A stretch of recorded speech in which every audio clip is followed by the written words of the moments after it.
Is that an actual? I don't think it's an actual study. Like I don't think you could go anywhere and get a course on teology. I didn't make it up. There are other people that have used the word before because people throw ology behind everything, you know. But I just liked it because I'm the type of person that I want to study things. I want to know what they're all about. I want to know the history. I want to understand how they work. I want to understand the applications of them. So I just like the idea, and people will tell me all the time, and we'll probably get into this, but they'll tell me, wow, you know so much about tea. Well, I guess I am kind of a professor of theology professor. So that's how I came up with that. It's really just a hobby, just for fun. Do you have a business that's tied to this? I don't have any products that I sell. So it really is just, I have a website, I have an Instagram, I have a Facebook, I have Twitter, but I don't sell anything. And it's a side gig that I just play around with just for fun because I love tea. So someday I might try to sell something on it, but for now, it's just for fun. What's your main occupation? So I am in marketing and brand development. So I work with multiple clients. I work with the Alderman Group here in town. So, what's his name? First name? Rob. Rob Yeah. Alderman. Rob Yeah. Alderman. So I work with the Alderman Group. I do a lot of stuff on my own as well. Boys and Girls Club is one of my clients. And so I do brand management, marketing, social media marketing, as well as traditional marketing. So I guess Donald Trump is the guy that used to brand stuff so much, right? With the ties and the hats and the. Well, Donald Trump he's definitely he's a slick business guy. I mean, he's made his billions, and I mean, I don't know how much he's involved in the day-to-day of the Trump brand, but the Trump brand, at least before all the election stuff started, before he got into politics, it was a pretty strong brand. He got into all kinds of stuff. Isn't it funny that somebody can brand something? Yeah. And even though you know they don't make it, and they have nothing to do with it, simply because their name's on it, Mm-hmm. you want to buy it more. Yeah. Like tennis shoes or Mm-hmm. clothes or. Brand recognition is powerful. What makes that so powerful? Well, the way that I explain brand to people is I compare it to a mental tattoo, right? So I don't know if you know, I don't have any tattoos, but I know how they're made. It basically is a needle poking ink through the first layer of skin into the second layer of skin. And it just pokes tens of thousands of times per minute, over and over and over again, until it comes out as an image, right? Because that ink is getting into that second layer of skin. Branding is the same way. The more you poke your brand into someone's brain, the more a picture begins to form through all the neurons and the dendrites and axons, and they're all the neural networking, and it's creating a picture in the brain that you literally can't get away from once it's branded in there. It becomes part of long-term memory. Your brain starts to refer to it, starts to build additional networks and reference to it. And so once a brand is strong in your brain, it is really hard to get something else to take its place. That's the power of branding. But now, to do that is not easy. It's super hard to build that kind of brand recognition, that kind of brand loyalty. That's why you can name on one hand the number of companies that have been able to do it successfully. Apple and Disney and et cetera, et cetera. Coca-Cola. Yeah, because they've had years and millions, maybe tens of millions of dollars that they've invested in doing those little pokes over and over and over again. Nudges, Yeah. I call them. Mm-hmm. Yep. So that creates that strong brand. So if you keep, I've heard people say that if you tell a lie long enough, people will believe it. Is that the same sort of thing? It is similar. I mean, does the product have to be, or does the brain, the thing behind the thing that the brand is branding, Mm-hmm. does it have to be really good? Is that a prerequisite, or does it really not matter if you get enough pokes at the person's? Well, that's an interesting question, because branding is, and you'll hear people say this, it isn't what you do, it's what the customer believes that you do, right? But that's kind of a misnomer in the sense that the customer doesn't believe anything about you if you don't do anything, right? Yeah. Because they don't know you exist. So it does have a lot to do with what you do. But over a course of time, in the same way that you have a perception of what Lee University is like, or of what the Alderman Group is like, where did that perception come from? How did that form in your mind? Well, everywhere you go that anything about those two brands have been mentioned, whether it's a conversation between two people on the street or something you saw on the news or something you read in a book that all of those things come together to form that mental tattoo, that image in your brain. And so it takes a long time, it takes a lot of interactions for people to get a nice, good mental tattoo of a brand.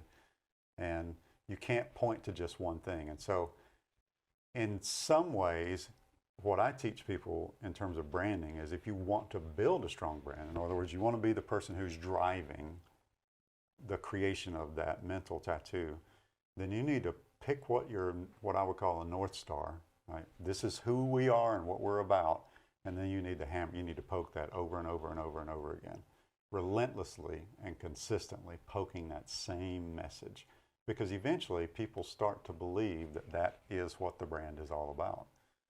And if they have a bad experience, does sometimes the advertising or the branding overcome that? It can.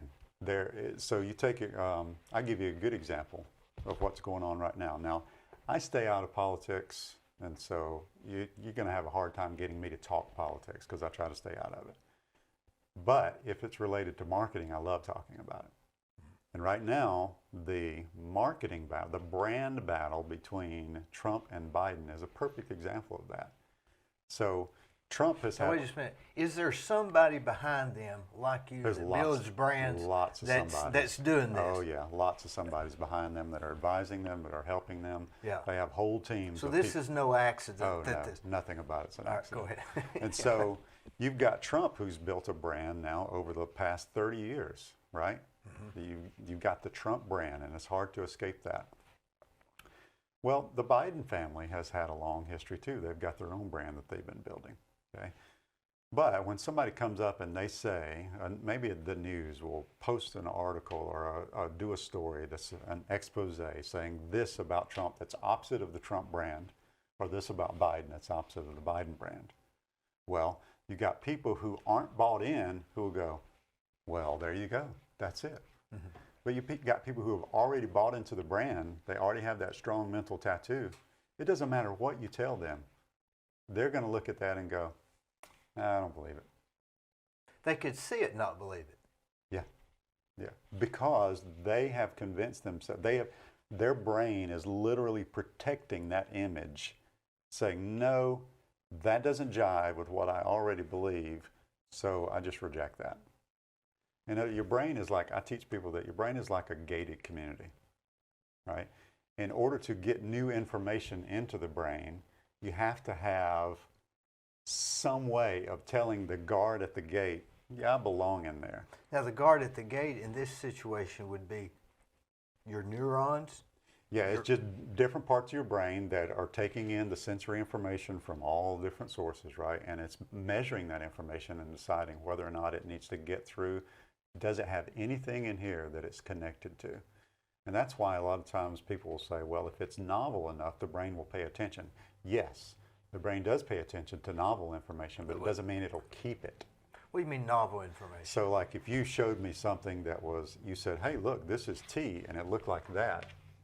Well, that's novel, because I've never seen tea that looks like that, unless maybe you're talking about a pure air cake, which still doesn't really look like that. Yeah. So I would pay attention, but I wouldn't necessarily believe you. I would automatically put up a skepticism wall that says, I don't know, that I'm not convinced of that. So, but if I'm intrigued enough, I might say, okay, tell me more. And if you can get past my suspicion and arouse enough intrigue in me, then I'll start taking in more information to be willing to learn. But as long as all you're doing is arousing suspicion, my brain says, nope, not interested. let's say, for instance, one religion versus another. A guy grows up Methodist and he becomes Baptist, or Right. he grows up Catholic and he becomes Muslim or something. Sure. So you talk about branding. That probably is the most Right. branding, Yeah. I guess, that you could have. Yeah, because there's a whole lot more involved in that. When you start talking about religion, you're talking about the deepest, what I would call true core values of a person. So a lot of times we talk about values in business, and you got to put your values on your website, blah blah blah, right? We're not all talking about the same things. Like, I like green beans. I value green beans, but I'm not willing to die for green beans, right? Yeah. But my faith in Christ, yeah, I'm willing to die for that. So there's a difference between those kinds of values, things that I value, and things that are core values, which is what I would call a hill to die on. Core values are all, when you start talking about someone's religious beliefs, you're talking about their core values. Things that once you start poking, it's like poking a bear.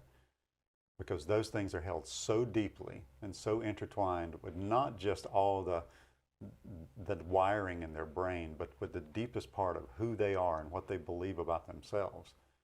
And it's really an affront to people when you start challenging their beliefs, because you are literally not challenging them. It's not a disconnect. I can't disconnect who I am from what I believe about Christ and the Bible. So when people challenge my beliefs, it takes a lot of mental effort for me to not be offended by that, because you are literally challenging the deepest part of me. Maybe what your parents taught you. That's a lot of it, yeah. Because now you're saying they were wrong. That's right, yeah. Or your grandparents, or Yeah. the same thing that my whole family's believed for generations, or whatever it is. So, I was at the buffet line one time at Ryan's Steakhouse, and I was with the Dozer man, and I passed by the pinto beans, and he said, "Aren't you going to have any pinto beans?" And I said, "Well, I don't want any today." He said, "Are you going against your raisin?" And that was a very interesting statement to me. He got pinto beans because, and I'll be honest, I got them. I went ahead and got them. I thought, well, I don't go against my raisin. Right, yeah, yeah. But then there are times when people do specifically choose to go against their raisin, right? To do things that, like, for example, me, and this could easily start a fight, so let's not let it start a fight. But my whole family, I grew up in South Georgia, born and raised in South Georgia. I am in every sense of the word a true Deep South Southerner, every sense of the word. My family listened to all country music. I hate, loathe, and despise country music. There's not anything even slight about it that I like. I'm a rock and roll guy. Country Now, Western? I hate country. Well, I guess it depends on how far you go back. You know. Waylon Jennings? You got to go further back than that. Yeah, it's got to go way back for me to appreciate it. So that's an example where I was raised in this atmosphere, but at some point, probably when I was preteen, I rejected that and I chose a different path, and now I can't go back to that. But I don't dislike anyone that likes country music, right? Why do you think that people, now, do you think it's because you genuinely like rock and roll? Rock and roll? Or do you think it's it's a rebellion against your family that's okay to do? Right, that's a great question, and I've actually thought about that, because one of the reasons I hate country music is because of the steel guitar. It's just the whiniest instrument to me personally. It's again, that's a preferential thing. That's not a definitive statement. but I just hate the sound of the instrument. But I have so many great memories of being in my grandmother's house because every Friday night there were people that came over, and this one guy I brought over, he had one of those lap guitars, and he played that thing and just Had the piece of metal, yeah. metal finger. Yep. Right. Man, he played the mess out of that thing. He was really good, and that's what they did every weekend. They'd have a bushel of oysters and crackers and hot sauce and country music. Those are great memories. So I don't know. I don't know at what point I really changed and what point I decided, once I got old enough to listen to music. It probably is like most kids. It's whatever you're influenced by, your schoolmates, and I imagine that's some of it, although I don't remember.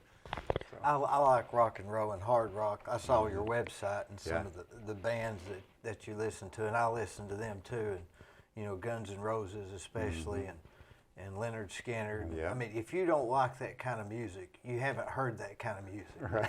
I mean, literally. Yeah. There's no real, maybe I would. You just can't help Right. but like it. Yeah. It's like a milkshake. How could you not like a milkshake? One of the very first concerts I ever attended my whole life, I must have not been more than 10 or 11 years old, was Molly Hatchet and 38 Special. Boy, they were good, weren't they? Oh, man, good they stuff. They were good. Yeah. I remember 38 Special, I guess I was probably in the 8th grade, something like that. And but I've gotten more speeding tickets over Prince than I have any of them. Uh-huh. Something about his music will make you speed in a car. Hey, listen, I love the Purple Rain. I love him. That's an interesting shirt. This shirt I actually bought in Minneapolis. Let me feel that. Is that? That's silk. Boy, that's nice. That's silk. I got this in Minneapolis. I was actually with my family where my kids do speech and debate, and they were competing in a national tournament because they've all done really well in that arena. And the tournament was in Minneapolis, and one of my boys, my middle son Ian, found this shirt for me. He's like, "Dad, we cannot leave without this shirt." I was like, if I'm in Minneapolis, I'm going to buy a purple shirt. There's just no way. Purple is supposed to be a color of royalty, right? Royalty, that's right, yeah. But the red is a juxtaposition, I guess. Yeah, I guess so. So it's got some gold down here, got some gold underlay. So got my little tags of this is number 500 of 663. It says expensive. Yeah, I won't tell you how much they value at. So it's a nice shirt. I didn't pay near as much as they retail for. Let's just say that. I'm a bargain hunter. So you think branding, I understand what you do now for a living, and this is the hobby. Right. I've had more interest in people telling them that I'm going to have a teologist. That's awesome. Than anything that I've told them I was going to do. Really? Now, what makes that so? In fact, let's have some tea. Yeah, let's do it. Which one do you recommend? All right, so I'll just kind of do this up like this so that you can see. So you got your own. So this is just labels I put on. I did not make these teas, so I don't. I've thought about it, but man, that's a lot of work, and I don't want to be a distributor. But so when I get a tea, now this is just part of my collection. I usually keep this hanging on the wall for easy access. The reason it has these little hook things on the back. But I'll transfer them into these airtight jars because tea is super fragile. If you don't keep it in an airtight container away from direct sunlight, you're going to ruin it. And basically, you're going to be drinking cardboard before long. So tea has to be protected, no matter what kind of tea it is. So I transfer them to these jars because most of the time they come in boxes or tins that aren't Abundant airtight. Living has them in bags, or you can scoop it out. I noticed. Yep. And so you put them in. I put them in these jars, and then I make a little label for it, and then I throw the container that it comes from away. Sometimes I'll cut out. You'll see some of these underneath my label is the label from the brand itself that might give special instructions. But usually what I do when I drink a tea, I have a journal. So this is my tea tasting journal. When I drink a tea for the first time, I'll do an actual tasting, And I go through and I write down and I make all of my notes. That way I know when I come to try that tea again, I know what to expect. And sometimes I'll go and do multiple steepings and I'll experiment with different things, and I can tell you all about those to see if it changes the flavor, because a lot of times it will, depending on what you do. So that's what I do. These are different teas I have. This is probably my favorite daily tea. This is a gunpowder green tea, which is sort of a common Chinese green tea. They call it gunpowder, and this should sit just fine like this. They call it gunpowder because you can see it looks like little gunpowder pellets. Yeah, it does. The way they process it, they roll it. It's rolled, whereas this is a leafy. Yeah. That Yeah. looks like marijuana or something. That is herbal or tea. That's tobacco. peppermint. Pepper. So that's just a plain peppermint. Now, what's the difference between this and regular? I've got teas over here. I Sure. drink green tea and Bigelow and. So all tea comes from one plant. It's called Camellia sinensis. And if you are drinking actual tea, it is from the Camellia sinensis plant. This tea, Bigelow, Lipton. All comes from the same plant, Camellia sinensis. But that one plant produces, I think the last count I saw was 20,000 different kinds of teas. And I thought there were 10. So there are types of teas. So there's white, Black. yellow, green, oolong, black, and puer.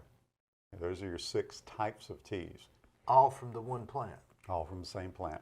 And out of those 6 types come the 20,000 plus varieties. And it depends on where it's grown, the time of year they harvest it, what the soil is like where it's at, what's growing near it. Tea is very absorbent, so it takes on whatever's around it. In fact, you can take a tea bag, throw it in a shoe, and it'll absorb the odors from your shoe. Tea is just super absorbent, which is why you have to keep them, another reason, have to be sealed airtight, because they will, you take an unsealed thing of tea and put it in your refrigerator, and it's going to pick up every smell in your refrigerator, and your tea will taste like that when you drink it. So it's very absorbent. So all of these get processed different ways. So that's a green tea right there, the gunpowder green. This Green is one of our 7. Or green 6. is one of the 6. 6. Right? Yep. And I'll explain to you in just a second how those are processed. Malachi McCormick's is probably my favorite black tea. This isn't just a basic English breakfast tea, kind of like what you would see. It's actually what would be in a tea bag. What of this 6? It's a black tea. Black tea. Yep. This is called Cinnamon Sunset. It has a lot of cinnamon. You see that's in pyramid bags, but it's a black tea, and it has a lot of different cinnamon in it and some orange peel. It's really, really good tea. This is called a rooibos, which is not actually a tea. It doesn't come from the Camellia sinensis plant. It comes from a plant, a bush that grows in Africa. Now, I've drunk that before, Rooibos. but that's not a tea. Well, people say tea anytime they drink something that's infused, but technically it is a tisane. So because it doesn't come from the Camellia sinensis plant. Anything that doesn't come from an actual tea plant is a tisane. So, some people will call them herbal this teas. Senilius Camellia sinensis. that's a tea plant. Yep, it's a bush. When you see pictures of people like at tea farms, they're usually this high because the pickers are walking along and they're picking off the leaves, right? But if you let it just grow wild, like there are a lot of places. In fact, I don't think I have it up here, but I have some tea that's from wild tea plants, and they grow as big as trees. They can be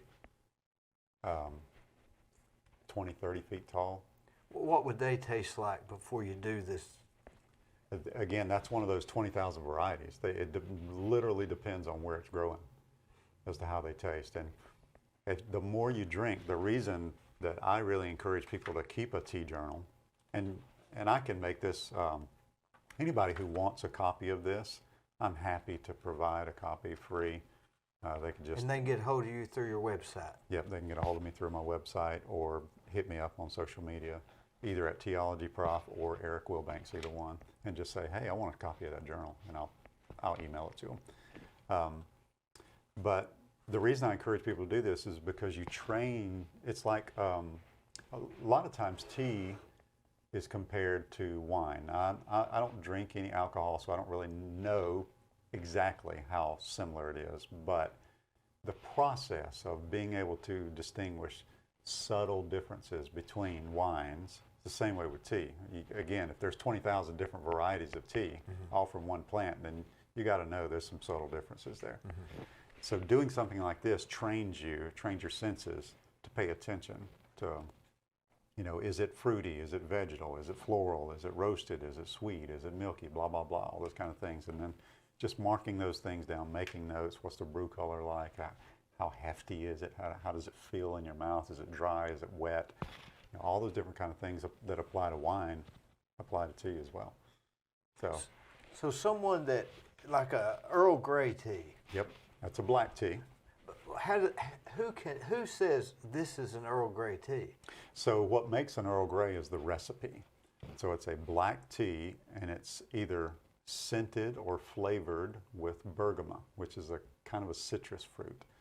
Not quite lemony, not orange, it's different, it's its own citrus. So anytime you take a black tea and you scent it or flavor it with bergamot, that's Earl Grey, that's the recipe. Well, they have Lady Grey. Yes. What's it? Now that depends. That depends on who the manufacturer is and whether or not it's got this or that in it. And sometimes they'll put vanilla in them, and so that's a little bit different. But there, again, you could go like one of my favorite brands that I drink a lot of. You can see is Harney and Sons. I've got several Harney and Sons teas here. That's almost always who I buy my Gunpowder Gray from. In fact, although this English tea store is really good. They'll have, if you look on their website, there's probably 200 different blends of teas. They have their version of Earl Grey or Lady Grey, and then English Tea Store is going to have theirs, and any of these others. Mighty Leaf's going to have theirs. Tea of Life will have theirs. Their version of Earl Grey. And sometimes it could be the difference between where they sourced their black tea, right? Sometimes it could be a difference of how much bergamot flavoring is in it, or if they've added anything else to the mixture. Is it something other than just black tea and bergamot? So there are lots of different varieties and blends out there, and you just have to experiment. I mean, there's no good or bad, no right or wrong. It just is, what do you like? Through your research. Yeah, you learn what you like. You know, I've got mine on this little sheet because I'm the teology prof, right? It's got little mustaches. So, you know, like this tea right on here in front is a Mustang green tea that comes from Nepal. I gave it a 4.5 mustaches. It was super good tea. You know, but then I've got other teas in here. I just tried one the other day. This right here, saffron sencha tea. It comes from saffron in Afghanistan. I gave it a 3 stars because that saffron was really hard to deal with. What was it, like a heavier? So the tea itself was good.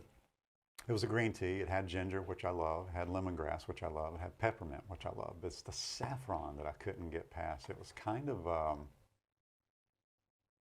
the only thing I can think of personally to compare it to, and that's all tasting is about comparing it to what you've already tasted before. That's the heart of tasting anything. It was kind of like black licorice, and I just don't like licorice, and so the saffron in there just didn't do it for me. Now, tea bags, when I just go like order, I drink a green tea or what's that other thing? Ginger, or there's the other thing I drink. I got 3 that I drink. I just grab one a day, and I feel like it's giving me, you know, like ginger's good for their stomach. It seems to calm me down a little bit if I'm nervous. Green tea seems to pick me up a little bit, gives me a little bit of a little pickup, fighting edge or a little agitation, which I like. And so are those teas? I mean, they say tea, but are they in all of the varieties? So ginger would be a tisane. It's an herbal tea. So you're just taking the root, the ginger root, and you're making a tea out of it. Some people just literally put nothing in the cup except hot water and a slice of ginger, and they drink it. Sometimes maybe add some honey. I've done that before. I like to add, last night I made myself a cup of gunpowder green tea, I almost always slice off the yellow of a lemon peel. I don't zest it because it's too messy. I actually take a knife and slice off just the yellow, just the not into the pith, not into the white part. Drop it in my tea. Cut off a piece of ginger root. Drop it in my tea. Grab some of these mint leaves. Put a few of those in my tea. And that's my favorite blend. I love that. I drink that a lot. That's like an alchemist. Yeah, yeah, that's right. If you were going to brand a tea, that would be one of your recipes. Yeah, that'd be a signature because that's something I love. I drink that a lot. The only difference is a lot of times I'll also put lavender in it. I just happen to be like lavender's a plant, a flower. Yep, and when you get a few see lavender growing, like I've got a buddy who's got some lavender growing in his little garden, little mint garden outside, and when you process it, it's just these little, almost like little pellets, little blue tiny pellets. But man, they're strong. I mean, if you want a cup of tea with lavender in it, I mean, if you got more than a pinky thumbnail of lavender, you're probably going to be overwhelmed by it. So it's very strong. Mint is also super strong. So just a pinch will do you.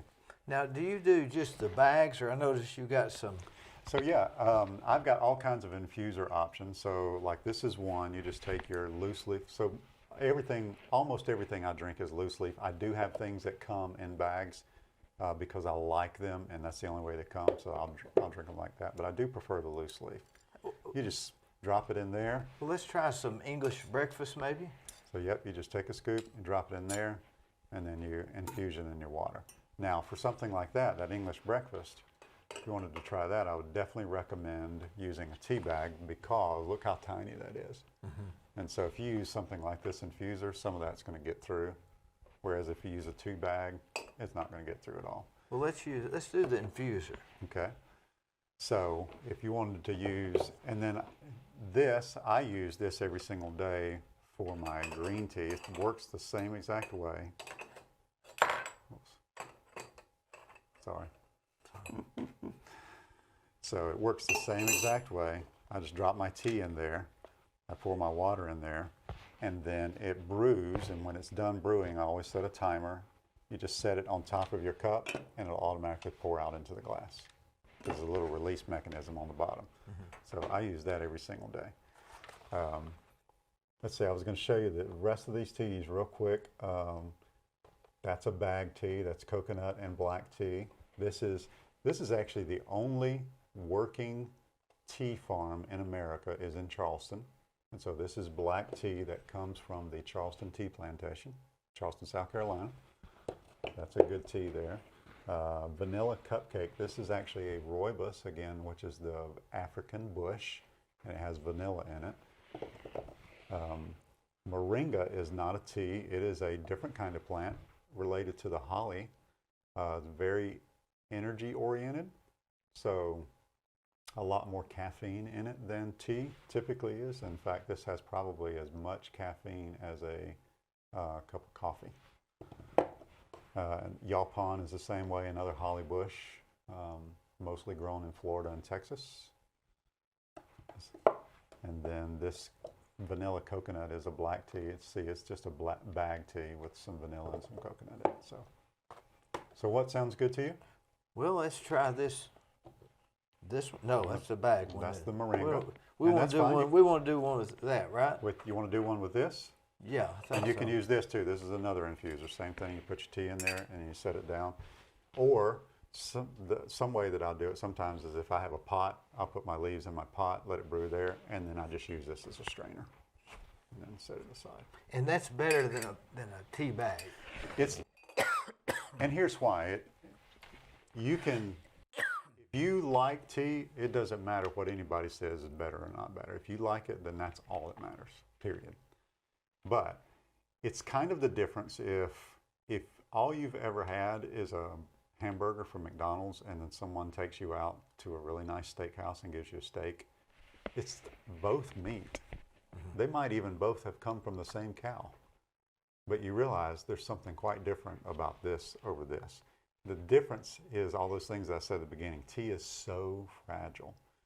And most tea that comes in a tea bag comes like this in a box. That means it's been exposed to air now for probably 6 months before you even bought it off the shelf. So all the good stuff has already leached out and dried up. So, so taking a tea bag Right. from the store, Lipton or something. Yeah. You just aren't getting the full flavor that's available. It's the same way that you aren't getting like steak and a hamburger. It's the same exact thing, but somehow there's so much more fullness of flavor in that steak that you aren't getting in that hamburger, right? It's the same way with loose leaf tea. When you get full leaf tea, you're getting all the good things that are in the leaf, all the theorubicans and the all the scientific things that people say make tea so good for you. They're in that leaf. But once it gets broken down into what typically goes in a tea bag, like what's in this tea bag, this is what in the tea industry they actually call tea dust. It's what's left over after they've scooped up all the leaves. It's just little particles of tea. And so it doesn't have as many of all the different elements in it that make tea so delicious and so full of flavor. When I drink Bigelow tea, they've really just done some good branding as far as. Yeah, and Bigelow has great tea. I like a lot of their teas. In fact, Bigelow owns the Charleston Tea Plantation now. They bought it. Again, Bigelow is an American company, and they bought the only tea plantation in America, Charleston Tea Plantation, and now if you drink American Classic, it actually is Bigelow that owns that. Let's try this one. Yeah, that's a great tea. So, you want to try some too? Yeah, I'll drink that with you. So what I'm going to do is I know I'm going to be off camera here for just a second. I'll get the water. Well, it has to be set at a certain certain temperature. So what we'll do is, and this what I use here is a kettle, and I'm going to kind of be close to you so you can hear me. But so the kettle has to be on an exact temperature for your teas. Actually, this is on the right temperature because I just set it recently. But this kettle will allow me to program it to exactly what I want. Which is what? So for a black tea, it's 210 degrees, generally speaking. So, and that's in my little guide here as well. So you can see that I have a list here that says this is the tea type and this is the typical temperature. So if it's a black tea, it's anywhere from 195 to 212. So my kettle will technically go to 212, but I don't use it. I just leave it at 210. But you can program it 1 degree anywhere you want. And it's anywhere from 2 to 5 minutes, depends on what I'll do when I'm tasting a tea for the first time is I follow whatever the manufacturer's instructions are on the box or the package. If they say brew it at 208 degrees for 3 minutes, then I brew it at 208 for 3 minutes. And then sometimes I'll come back, I'll brew it again and again and again and experiment with different temperatures and different times to see if it tastes different. Because a lot of times it will. So the recommended, when you get a box of tea, Right. does it have a recommended? Always. And see, nobody does that. They just throw it in the tea bag, take it off the stove and pour it in and put a lid on it and drink it on your way out the door. Which is why people, like if you talk to somebody who's from, say, Great Britain, right, and they've come over here and they'll complain and say, Americans don't know how to make tea. Well, it's not that Americans don't know how to make tea, it's just that most Americans do what you just said. So they aren't paying attention to the temperature, the water, the time, and the type of leaf. They just don't pay attention to any of that. They just throw it in. Or you use what you have. Like for a long time, all I had was we had our coffee maker at home. And the coffee maker brews water at 185 or 190 degrees. But if you're going to drink a black tea, it needs to be hot. It's just that 185 degrees is not hot enough to properly brew it. Not necessarily drink it that hot, but it needs to have it needs to brew that hot. Brew that hot. Yep. To get the full flavor that they intend for you to have. Right. On the other hand, if you were going to drink a white tea and you used your Keurig to make the water, that's way too hot. You're going to burn that tea because it needs to be brewed at 175 or even lower. Some people will recommend 150 or 160. For a white tea. For a white tea because they're so delicate. So yeah, all of that makes a big difference. So what we'll do here, we'll go ahead and let you pull out a bag for yourself there. I'll do the same thing. And then we're going to take and we're going to put 2 scoops. My little tea thing here, we're going to put it in your bag. 2 scoops. 2 scoops. That makes a nice, good, strong cup of tea. Is there a pull? Yeah, there's a pull string. There is a pull string. Yep. So I'm sort of gauging how long this takes me versus in the mornings. The tea is meant to be a slow, contemplative process. If you want a good cup of tea, then you have to be willing to take it slow. That's how you get your best tea. Now, if you're just in a hurry and you want something, that's why tea bags still work. So sometimes what I'll do sometimes is I'll brew my water. Say for this is another 210 degree. I'll brew my water at 210. I'll drop my tea bag in, pour my water in, put my lid on, drive to where I'm going, which is about 5 minutes away. It's brewed the right amount of time. I pull And the tea right back temperature. at the right temperature because it stays in my insulated cup. I'll pull it out, throw it away, and then I've got a good cup of tea. So it can be fast, but tea is so much better when you do it slow, when you allow it to take time and to. I was watching a YouTube thing on London when they had approaching tea time. Right. It's almost a ritual. Yeah, it is. Yeah. And there are lots of different actual rituals for tea, depends on where you drink it. So they have their own version, and the British have one version, right? If you're Chinese, it's a different kind of ritual. If you're Japanese, it's an even different kind of ritual. So every country has their own sort of ritual around how they drink tea, how they consume it, what it means for them. I actually have a ritual that I don't do all the time, but I do it sometimes, and it's my own version of Lectio Divina, and it's just using tea as a contemplative thing, a way to just connect with God. And so I actually taught some of this on the theology. So if you go back and watch some of those Theology Prof videos on my Facebook page, where I did what I call the steep thoughts, just talking to people about, it was a bunch of psychology stuff, willpower and et cetera, self-control. But at the end of those, I would do a Lectio Divina with tea, which is TEA. You take note of the tea, which is what we'll do here in just a second. What does it look like? What does the dry leaf smell like? What size is it? Is it broken? Is it full? Blah, blah, blah. Is that all in your, what'd you call it? Lectio, steep thoughts on, yes, all that is in there. So, yeah. So that's your version of what they're doing in London, or? Yeah, it's my own version of what probably the most ritualistic tea consumption is going to be the Japanese. The Japanese have taken the tea ceremony to its highest art form. Tea ceremony. So London, Britain, and Japan, they all have a ceremony. Yeah, for London, their ceremony is really more, ceremony is probably not even the right way. It's more, if I could say ceremonial, in the sense that it's like what we think of when we think of high tea, right? It's not quite the right word, but what is high tea? When you have, it's very formal.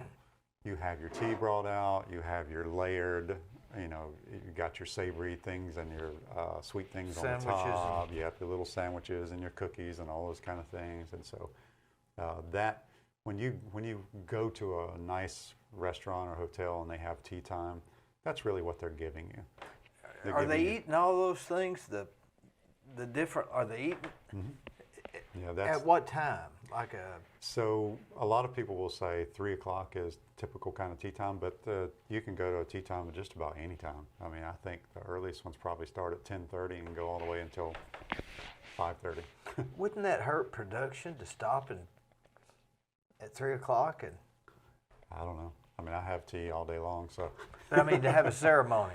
Oh, to have something where you take and set aside time. I don't know. I mean, you think about the Spanish culture, and they still have siestas. So a whole city's shut down to have their siesta. So, it's just a cultural thing. I've often wondered, would we be more productive if we took high tea? Tea time, yeah. I mean, I know I am. I take my tea time during the middle of the day. Now, again, I drink tea all day long, but I take a break to just relax, and I savor my tea.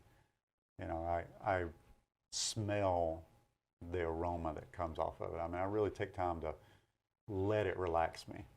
You know, I enjoy it, and again, I use it when I do it like that. I do it in a contemplative way. So, T is take note, E is to elevate the experience, is tasting it, is picking out those flavors, and then the A is to ascend in prayer.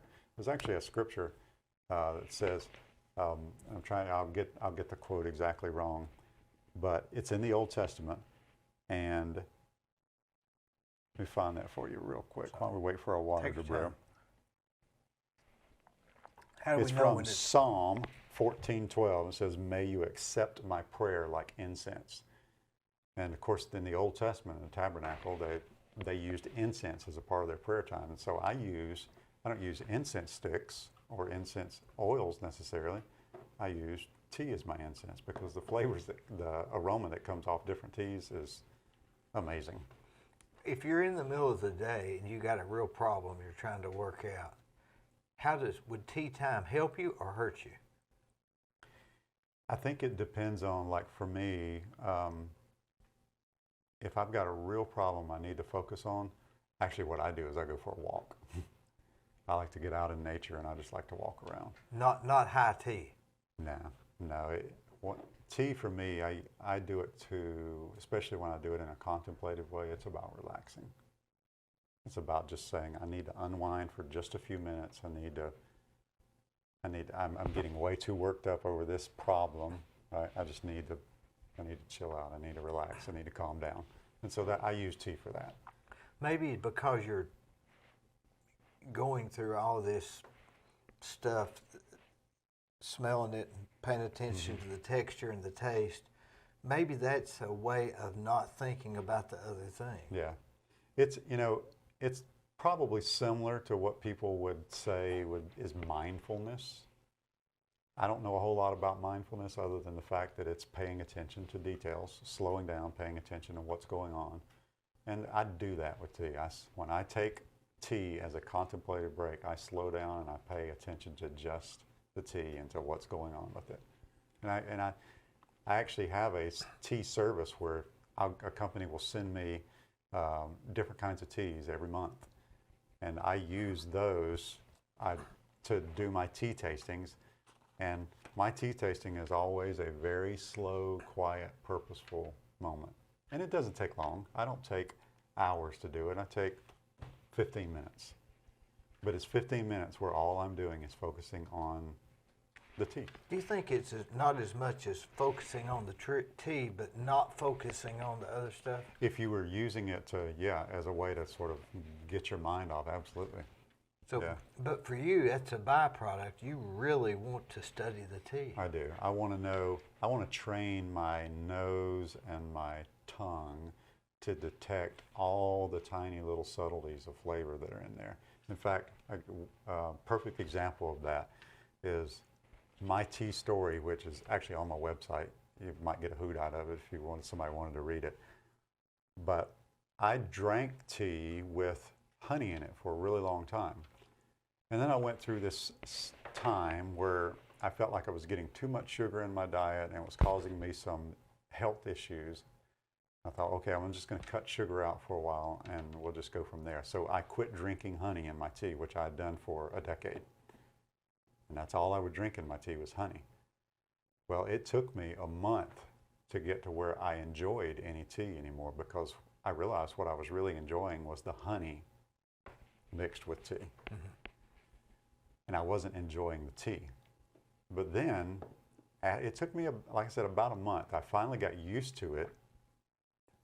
And then I started noticing all these flavors that I'd never noticed before. When I drink a tea that I used to drink forever, and I would think, wow, I never noticed that had a subtle hint of peach in it.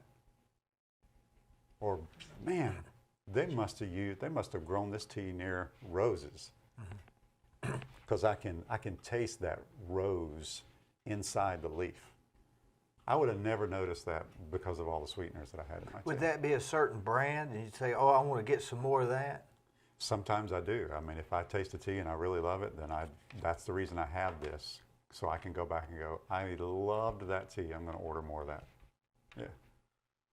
Do you think that sometimes when we drink a tea or something, that it's the point in our life that how subconsciously,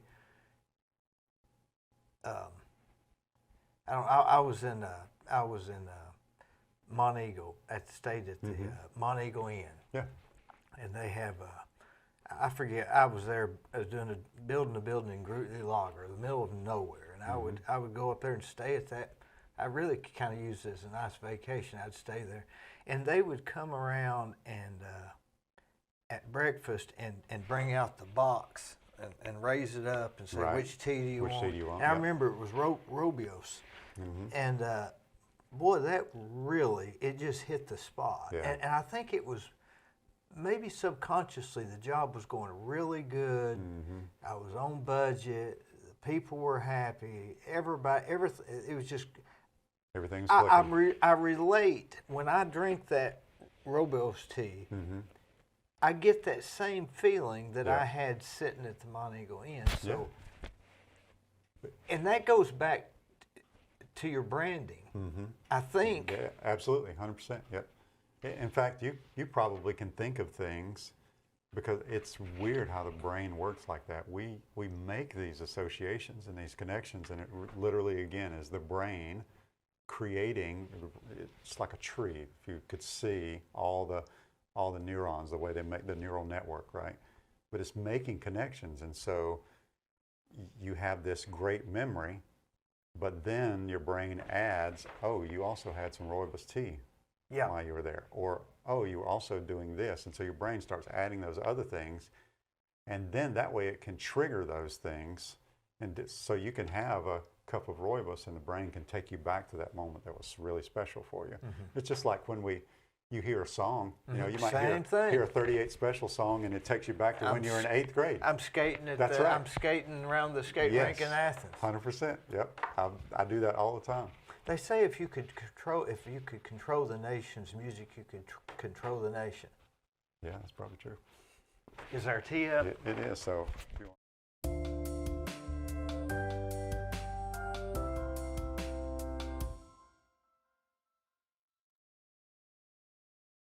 All right, so we got the tea. Now, what do we let it sit here for 2 or 3 minutes? Yes, so I've got my timer set here. I did this at 4 minutes and 42 seconds, just because I love the number 42. But you can do 5 minutes, you can do 4 minutes, whatever you like best. What's significant about 42? Have you never seen Hitchhiker's Guide to the Galaxy? No. Oh my goodness, that's an old sci-fi. It's one of the funniest things I've ever read in my whole life. Was it a comedy? Yes. It was about the end of the world, and it's about this guy named Arthur Dent, and he's a British guy. He's drinking his tea, and all of a sudden he finds out that the world is about to end, and the guy who's been his best friend for years is actually an alien. And so the reason the world is going to end is because this alien race is making room for an interstellar highway, and the Earth is in the way, and so they're going to demolish it. That sounds like my day. It is the dumbest, stupidest, funniest thing I've ever read. And so, anyway, 42 is very significant in that. And In so that movie. Yeah, it's just a joke. So And I love it. it's divisible by 2. 40 is be 21, right? So it's just a fun thing. Going back to smells and memories, I don't know the name of the book. I've read it, but this lady has a real. The lady has a real. I don't know if it's a biography or what, but the lady has a problem, and she can't figure out the problem, and she just heads out of town. And as she's going out of town, she smells I forget what it was, like a plant or something. And that smell resurrected several memories in her brain. It took her back to her childhood, and somehow it helped her solve the problem that she had. It's powerful. And if you actually, the part of the brain that's dedicated to processing smell is massive. We just have such a huge part of our brain that's processing just smells, and to be able to retain those memories that are associated with it. Like when you walk in and you smell a chalkboard, it takes you back to when you're in elementary school. You know, it really is amazing how you can pick up a smell, and you can not smell it for 20, 30 years, but then it comes right back to you, and it's associated with that memory because, again, those networks have been linked together. And so that's me and you. So what we're going to do is we're just going to kind of dip it around a little bit like that, get a little extra juice, and then stir it up because you can see a lot of the tea is sort of settled Do we on the need bottom something to there. stir it with? Nah, it's fine. So, and then just take and just let it drain. Now, a lot of people will take and squeeze their bag. I don't squeeze it because there are a lot of, if you squeeze it, a lot of the mineral taste is going to come out, and you may or may not like that. But you can, again, you can experiment. So if you like the mineral flavors, then you squeeze your tea bag, you get a whole lot more of them. If you don't like it, if you want a smoother cup, then don't squeeze your tea bag because you're going to get a lot of that inside there. Now, as a child, my grandmother lived on Hall Avenue, and my parents would drop me off there, and we would have jigsaw puzzles, and big jigsaw puzzles, and I would sit and work those jigsaw puzzles. She would smoke, and we would drink Lipton tea with lots of sugar and lots of milk. And why I remember that, I don't know. Just a great But I work jigsaw puzzles to this day, and I'm a tea drinker to this day. Yeah. I've not got into it to this depth, but only because of my ignorance, I guess. Well, for me, and your tea is ready. So, for me, have a cookie if you want. Yeah. Do you eat cookies with them? I do. So, these kind? Yeah, absolutely. Okay. So for me, this journey of getting here is a journey that's 15 years long. So I'll just go ahead and tell you my story because I think it's the funniest story, really. So I told you I'm deep south. I am true Southerner. Where exactly? Columbus, Georgia. Which is where? Born and raised in Columbus, Georgia. It's if you go about an hour and a half south of Atlanta, and it's on the Georgia-Alabama border. So all of my family's from Columbus, Georgia. Did you know the band Georgia-Alabama, Florida-Georgia line? There's a band. I've heard of them, but I don't know them. So I think they're probably a little closer to the country realm of things. Yeah. But so anyway, so I grew up, that's the way I grew up. As a true Southerner, I drank sweet iced tea and coffee. It was always around. In fact, I joke all the time. I need to really ask my mom about this, but I joke and say she probably put sweet iced tea in my baby bottle. I mean, that's just the way it was. For sure. Yeah. So I would go to school. I would have a cup of coffee before school in the mornings as a kid. I would come home from school. I would drink iced tea for the rest of the day, at least a half gallon, maybe a gallon of sweet iced tea. And when we say sweet iced tea, we mean true Southern sweet iced tea, which is like syrup. Yeah, yeah. It's really sweet. But I was in junior high school. And so think about your junior high days, right? Now they call it middle school, but for you and I, it was junior high. Your junior high days. I'm not as old as you, but exactly. So your junior high days, right? There was a teacher, a science teacher. Her name was Miss White. Every single boy had a massive crush on Miss White. Beautiful lady, long black hair. And in class one day, she was talking about the effects of alcohol, tobacco, and caffeine on the body. Now, in my adolescent brain, what I heard her say was, Eric, you're going to kill yourself if you don't quit drinking tea and coffee. And I love you. Please stop drinking tea and coffee. That's what your brain heard. That's what I heard. Yeah. And so I went home from school that day and I said, Mom, I can't drink tea, coffee, or sodas anymore because they're bad for me. Miss White said so. And my mom is a great Southern mom, so she patted me on the shoulder and said, okay, son, that's fine, because she knew I'd get up in the morning and have coffee before school and then drink a gallon of sweet iced tea after school. But I didn't. I drank nothing but water for the next 20 years. Nothing but water. Milk? No milk. Coke? No Coke. Just water. I mean, it was cold turkey in junior high. Just from then, boom, that's all I drank. But I was living in Orlando. I was working for a publishing company in Orlando. I had, and I was like most people, I got a cold every year and I get it and I couldn't get rid of it and nothing tasted good because all I drank was water, and water tastes terrible when you have a sore throat. And so I wanted something hot. And I did drink hot chocolate every now and then, but not often. But that didn't taste good either because it was too sweet. And so somebody said, you should try herbal tea. I said, I don't drink tea. I hate tea. Well, no, you really should try this. And they told me about this thing called throat coat that you see at the grocery store. Yeah, I've got some of that. Try some throat coats. You'll like it. And It'll it's make your good, throat by feel the way. better. Well, I was so impressed by how much it made my throat feel better that I decided I would start experimenting with whatever was at the grocery store. So I started buying more teas and trying them. And I like this, don't like this, like this, don't like this. Well, that went on for quite a few years, probably 4 or 5 years. And then I moved here. I was actually working for Life Care at the time. And Life Care had sent me to Denver on business. And so I was out there and I walked past this store called Tivana. And I thought, wait a minute. You mean there's an entire store that's dedicated to tea? That's not even possible because tea was nowhere. Coffee's everywhere, tea is nowhere. And at this time, Tivana was still a fairly new company. They had only expanded to a few states. So I went in.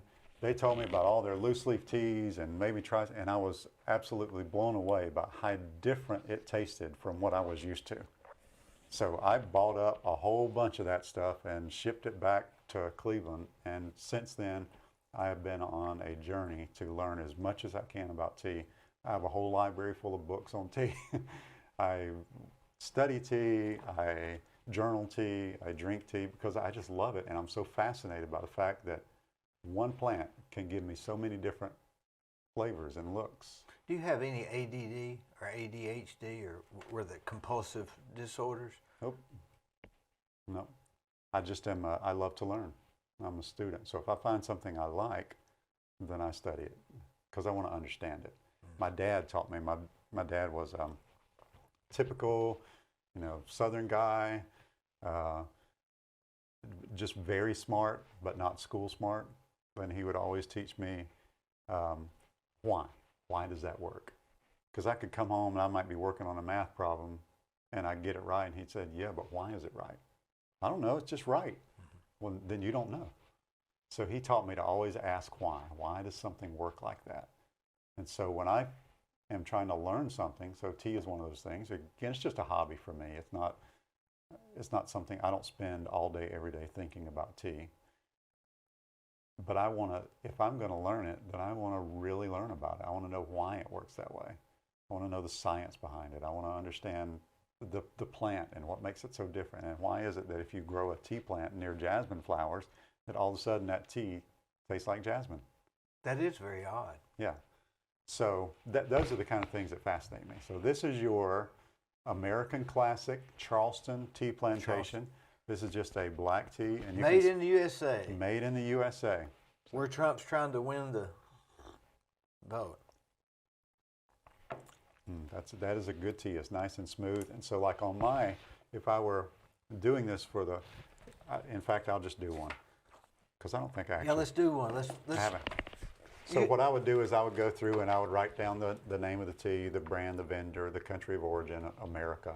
Any non-tea ingredients, there's none. Where did I brew it at? I brewed it at 210 degrees. It is a black tea, just a plain black tea. I brewed it for 4 minutes and 42 seconds, so I'll write that in there. And then you get into the flavor. Flavor is a combination of taste buds and smell. In fact, it's more smell than it is anything. That's why if you hold your nose when you're drinking or eating something, you can't taste it. You could go on a diet by just holding your nose. Yeah. So most of what you're getting when you take a sip of tea is you're getting the actual aromas more than the flavors on your tongue. That's why when you see people who are doing tea tasting, they don't do what I just did. They do this. They let it aerate. Now, what I want you to do is I want you to take a regular sip of tea, just like you normally would. Okay. Got it? Now I want you to take it and slurp it and roll it around in your mouth and see how different it tastes. See how much fuller it is, how much more you it get? really is. Because it's all those I aromas. don't know if you put that in my head or not, but it has a lot more earthy taste. Yeah, way more. You can get all, that's when, so when people are doing tea tasting, they do that so that they can pull out all those molecules, whether it's from the aroma or from the taste itself, and identify them as a part of that tea makeup. So for me, again, what you just said is right. That's very earthy, so I'm going to mark it on my earthy spot. To me, it tasted like, now, I didn't get earthy from anywhere other than it kind of had a sense of slight dirt, but it was very good. Yeah, yeah, exactly. And a lot of people will interpret these in different ways, but earthy basically means exactly, for a lot of tea tasters, means exactly what you just said. You can just tell that it just comes from the earth. There's just something about it. It's like you're grading 20 acres and it's that feeling. Yeah. It can also, if it's a green tea, it's going to be very vegetal. It might remind you of spinach or lychee or asparagus. It depends on the green tea, depends on how it's processed, but it's what it was grown near. What it was grown near, what kind of soil, what kind of elevation, whether it was grown at low elevations or high elevations. They can be fruity. There are some teas. I had a green tea that is called Ancient Tree Dan Kong, because it comes from a tea that is rumored to be, I want to say, almost 1,000 years old. That plant, almost 1,000 years old. It grows on the cliffside in the Dan Kong region of China. One plant. Just one plant. It hadn't fell over. Or... Nope. And so when you get ancient tea trees, they have a very unique flavor of all their own. So a lot of oolong teas, automatically, because of the way they're processed, they have kind of a hint of a peachiness underneath them. But you really get that in the Dan Kong. I mean, it comes through loud and clear. There's no peach in it. There's no peaches grown anywhere near it. It's just the way that the Camellia sinensis plant absorbs all the other things around it. All those molecules come together, and it's reminiscent of peaches, which is really fascinating. So I would go through and I would mark off all the things that I think, is it floral? No. Is it spicy? No. Is it sweet? Not, it does have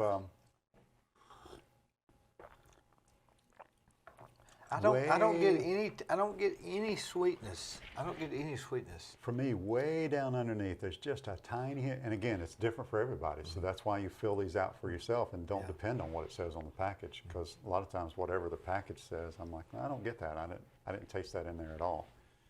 This is almost like working a crossword puzzle. It is, yeah. And then I'll make notes. I'll make comments about, like you can see this one that I made. I said the saffron is definitely the first thing that you smell, and then comes the lemongrass. And so a lot of times I'll take the leaf itself, and I'll smell just the plain dry leaves, and then I'll smell the aroma that's coming off the cup after it's brewed, which is called the liquor. I'll smell the liquor and see if there's a difference between the two. I'll smell the leaves after they've cooled and dried. In fact, there are a lot of people that will tell you if you've never had a wet nose from leaves, then you really haven't ever tasted tea, because that's just part of the tasting experiences. Really sticking your nose in there and getting a good deep whiff. The Vietnamese? No, Koreans. The Koreans actually have something they call tasting or smelling cups. And the only purpose of it, it's a little contraption, it's just a little kind of like a saucer and cup. They put the tea in it and turn it upside down, it comes off, and it traps. If you were to pour this all out, all of the chemicals that make up this tea are still lining the inside of that glass. And so what they'll do is they'll do that real quick, pour it out, and then they stick their nose in and smell the cup, because it's left behind all of those chemicals. Residual. Yeah. And so that's part of their tea tasting process, and that's the Koreans do that, South Koreans. So I'll look at the brew color. You can see this is a very beautiful, like a dark honey almost. And so looking on my color chart here, I would sort of mark it down here It somewhere. almost looks like a flame in a fire. Yeah, that's pretty, isn't it? Yeah, it is. Beautiful tea. And then when they talk about body weight or heft of tea, what they're really talking about is you can tell when you take a drink of something and say, oh, it's really light. But then you take a drink of something else, like maybe milk, you know, like that's really thick and heavy. Right? Stays with you. Yeah. And so how hefty is Well, this don't tea tell me. for Let you? me So see if yeah, I- you tell me how hefty you think it is.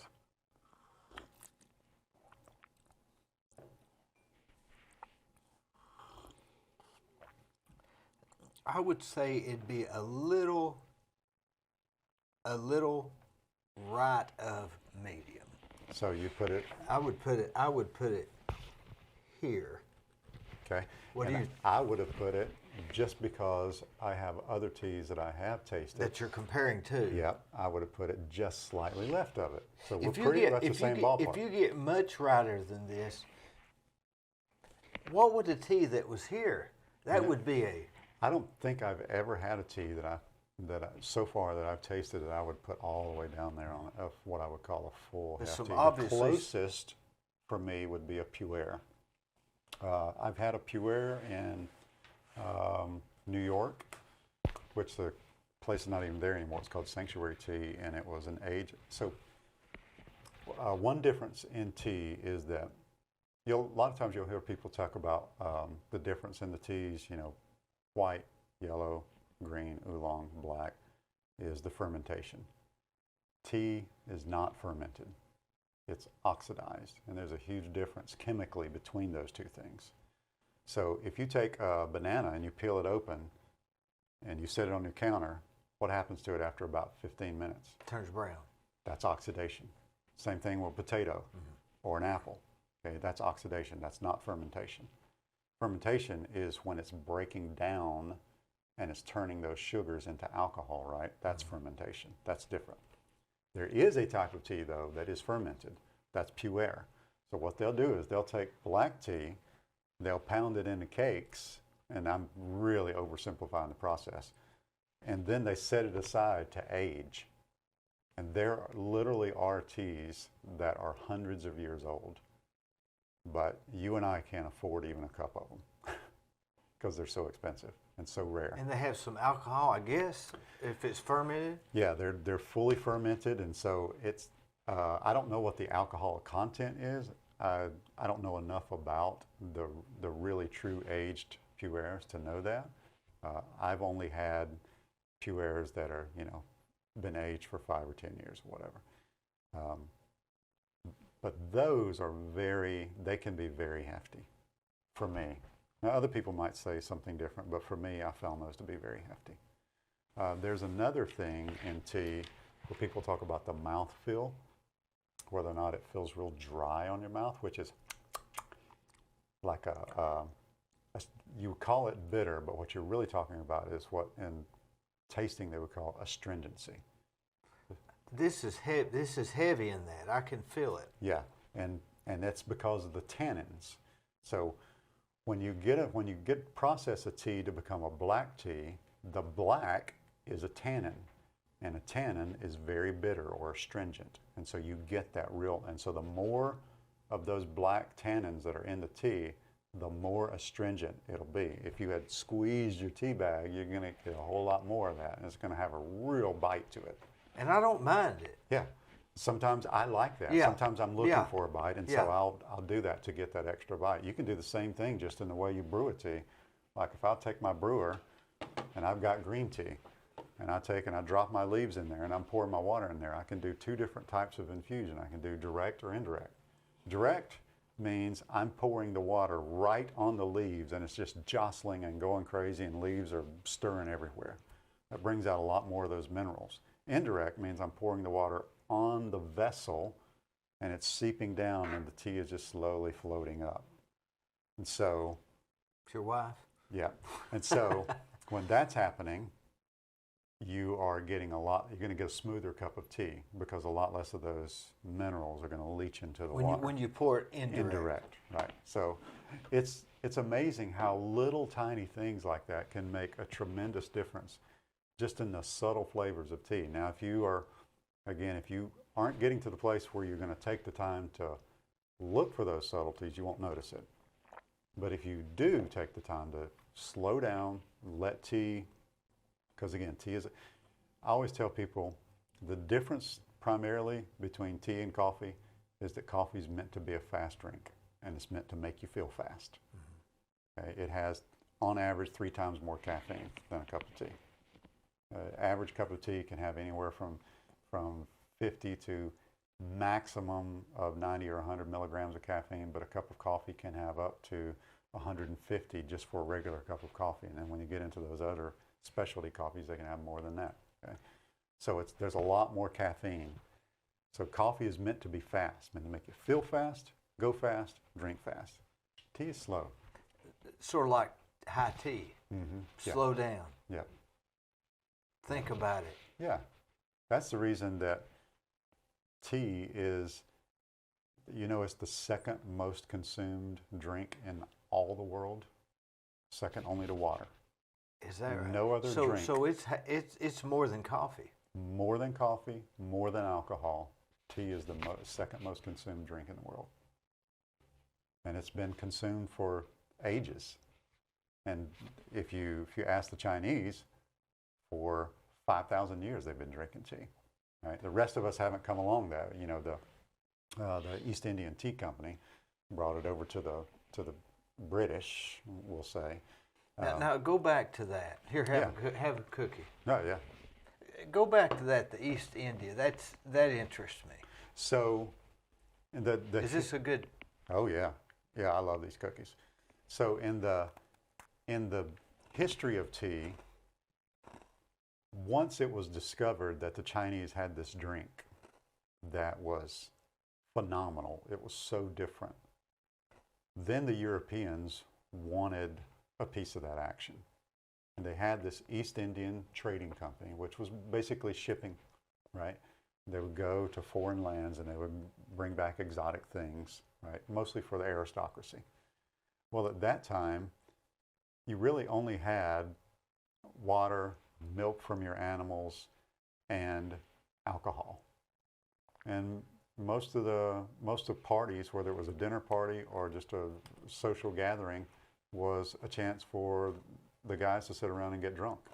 That's what literally meant drinking under the table, because they'd get so drunk they would be under the table from drinking. Because all they had was milk, water, or alcohol. Pretty much. What era? We're talking way back in the early 1800s. Not long ago, in the big scheme of things. In the big scheme of things, no. And I might have my dates wrong, but that's what I'm thinking of. So the aristocracy, and it might even be the 1700s, but the aristocracy got hold of somebody, basically went over and let's just use the word steal, because that's basically what they did. They just stole some tea to take it back and say, look at what we found here. And then, of course, they worked out trade agreements where they would... We found this drink, this thing that's... But then the rich people said, I want that, and I'm willing to pay for it. And so if a lady of a house wanted to have a dinner party and invite all of her wealthy friends over, she could do it the normal way, or she, who happened to have access to some tea, and the financial ability, she would say, I have a new drink.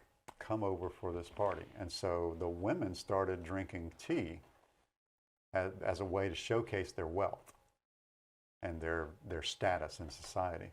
And so then they eventually started having parties that were totally tea, or teetotal. Tea party. Teetotaler.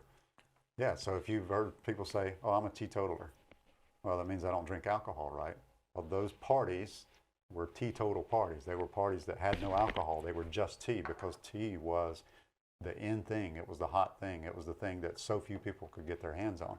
So that's kind of how that old idea started. Eventually, once production got high enough and the trade agreements got high enough and they could start bringing more and more tea over, then it just spread from there, which is why it's still the #1 most consumed drink by all people in that part of the world. So that's kind of kind of a brief and loose history of. I'm sure you can look it up on the internet and get a whole lot better That version. explains the high tea in London Yeah. and in Britain Yeah. and the expensive hotels. Mm-hmm. Does this mess up the taste? Oh no. Do you have anything on here for? I was eating it's basically a gingerbread. Well, I don't typically have anything Nothing? when I'm doing a tea tasting. Yeah, if I'm tasting a tea for the first time, nothing. No, of course I don't put sweetener or anything in my tea anymore, but no sweeteners, no cookies, no sandwiches, no nothing. I'm just focused on the tea because I don't want to have that happen. I don't want. That would totally. This might be a good tea, but Right. if I eat the cookie, it may not be it. And these ginger cookies are such a fantastic with a black tea. They're just a excellent combination. It's just like Boy, it is, isn't it? if you you go to a restaurant and they're saying, well, what are you going to have? Well, I want to go to order the salmon. Okay, well, you might want to pair it with this wine. Mm-hmm. Well, they do the same thing with tea now in a lot of really fancy restaurants and hotels. What are you going to eat? It will pair well with this kind of tea. And so they'll bring out a specific tea that pairs with it. There are whole industries that have cropped up over learning to pair foods with certain types of teas. But you're on with your study and you're almost taking this to a religious experience without the religion.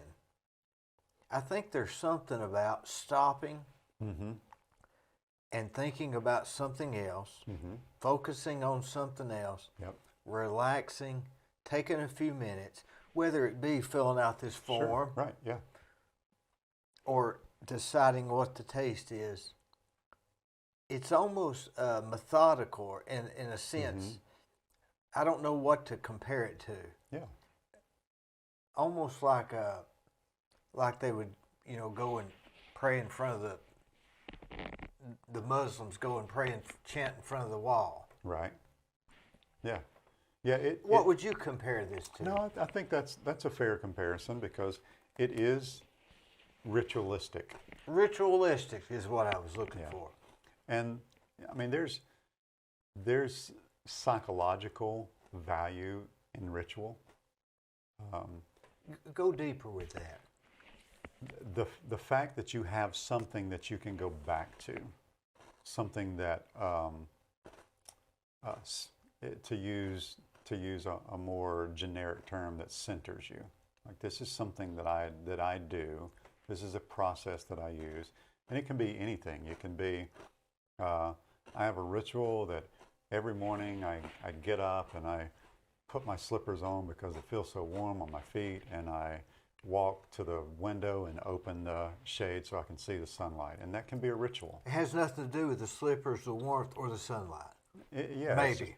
It's just something I do because it kind of grounds me and centers me and lets me get my day started right, or whatever it is that you do, right? Now let me say this. I was talking to a friend of mine earlier. This COVID thing and skipping church, and I've grown up going to church every Sunday morning. I go to church. And with this COVID thing, not going to church, I don't know what day of the week it is. Right. So I almost think going to church is a ritual. Yeah, it is. Irregardless of what the preacher's saying, Right. it's a ritualistic thing that centers you, Yeah. that makes sense of this world we're in. Right. Yeah. So maybe taking a high tea Yeah. centers you for the day. It could, absolutely. It could. It's ritualistic. And again, I don't make myself a sort of high tea experience. I don't make the cakes and things like that. But I do take time to savor. I guess that's a better way maybe to put it. I savor a cup of tea. So Or is it the moment? I savor the moment sometimes too. So when I do like I said, my version of a Lectio Divina, I savor the moment as well. And sometimes I do that with, I make it a pure spiritual experience, right? And so I combine it with I'm reading a passage of Scripture. And so again, it's the same exact framework. TEA. Take note, elevate, ascend. Take note, elevate, ascend. And so if I'm using it in a devotional sense, I take note of what the Scripture is saying, and then I elevate that passage of Scripture by trying to meditate on it, chew on it, think about other Scriptures that it might relate to, other principles that I know in Scripture that it might relate to. Maybe asking God, what is it you're trying to say to me through this? Or a framework that me and my family have used for a long time, which, how is this helping me to know God, live for God, love others, and bear fruit? Is there something in this passage of Scripture that's helping me in one of those 4 ways? That's kind of the framework for disciples.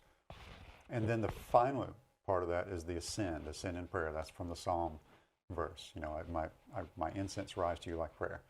And so a lot of times I literally will take a hot steaming cup of tea because, again, every tea is the aroma that's coming off of it. It's just like incense. And I'll just breathe it in, and then I'll just pray. And maybe the verse of, like today, Pastor Mark Williams, North Cleveland, which is what our family is a part of, he talked about Jeremiah 29:7, and it was this whole idea of seeking the welfare of the city and then praying. And one of the things I noticed in that passage, that the Hebrew word there for seek, which is danash, literally means to inquire, to be inquisitive, to go after, to try to figure out. So try to figure out what the welfare of the city is, and then use that information that you've learned to pray for your city. And so in that situation, if I'm doing a devotional on that, I might think about that, chew on that, take a deep breath, and I'm learned that Mayor Brooks has a special meeting, right, that he has to go to. And Father, I just pray for Mayor Brooks. I pray for this specific meeting. I pray that you'll give him wisdom, right? And it just becomes a contemplative spiritual experience. All I'm doing is there's nothing special in the tea. The tea is not divine. That's my point. Yeah. It's just part of the ritual. It's something I can use. But it could become a necessity. Yeah, but because I allow it to ground me and to bring me back. That's it. Yeah. Mm-hmm. Yeah, that's exactly right. We've come all the way around to say that, but that's exactly right. It's just like going to church on Sundays, or going to your mother's on Thursday nights because you've done that forever, or smelling the fruit, right, or smelling the Robio's tea.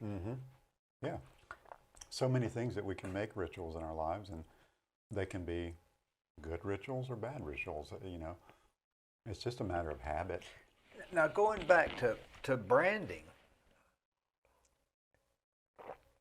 I'm trying to relate this in my mind. It's related. I just can't put it into words. But, okay.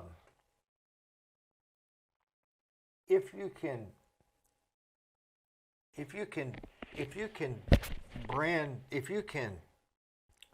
use this ritualistically to center you. You could break a bad habit by reversing that somehow. Sure. Like say you're an alcoholic. Right. You could probably a lot of alcoholics are alcoholics because they drink a beer at dinner or wine at night or whatever it is they do. So you could break that by getting out of the surrounding ritual. Yeah, exactly. One of the things that people talk about in habit formation is that a lot of times the context is part of the hook of the habit itself. Say that again. So if you have a habit, think of a habit as something that has its hooks in you, right? Like you're a fish and you've just been hooked. Part of the hook is the context. And so people will say, you hear people say all the time, well, I was triggered by blah, blah, blah. Oh, he so triggered me, that triggered me. Well, habits are literally triggered. And the reason is because your brain is the most efficient organ on planet Earth. way more efficient than any computer. And it's always looking for ways to be more efficient. And the way that the brain can be most efficient is by taking something and allowing it to become a habit and then storing that habit away. That way, it doesn't have to waste conscious thought on it. So for example, if you get into your car right now and you drive anywhere in this city, chances are you literally could drive from here to the other side of this town thinking about one thing and then realize, oh wait, I'm here. Now think about all the things you had to do to get safely through traffic from one side of town to the other. That is a tremendous amount of activity. You couldn't count them all. You couldn't count it all, but it's habit. So your brain saves energy by making those habits that you can do subconsciously without having to fire the conscious mind. So that's what a habit is. Context can trigger a habit.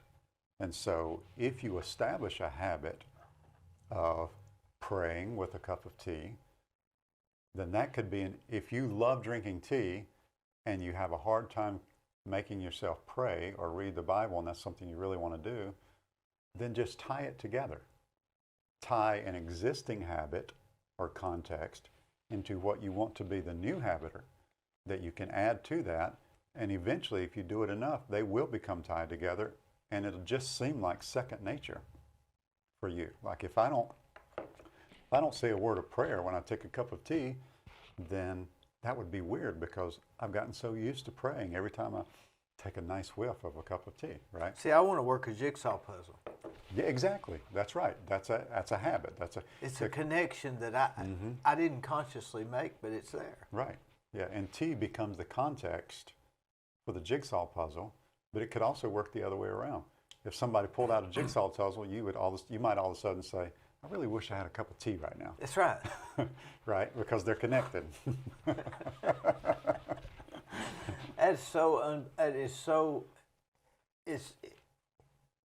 It's too simple. Yeah. It's too simple.